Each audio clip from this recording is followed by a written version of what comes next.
আমার মা হয়ে লজ্জা হয়। I see faces everywhere. I see faces everywhere. আর তোমার ছেলের বাবা হয়ে এতটুকু লজ্জা হয় না?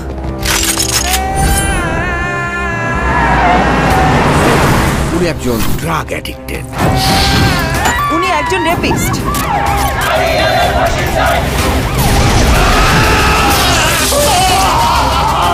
আপনার ছেলে একটা জানোয়ার।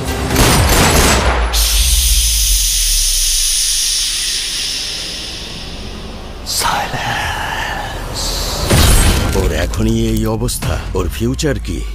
আমি আমার ফিউচার নিয়ে ভাবি না, অতীত নিয়েও ভাবি না। আমি শুধু একটা জিনিসই ভাবি, নিতু শুধুই আমার। নিতুরে না পারলে আমি পুরা দুনিয়া বরবাদ করে দিতে পারি।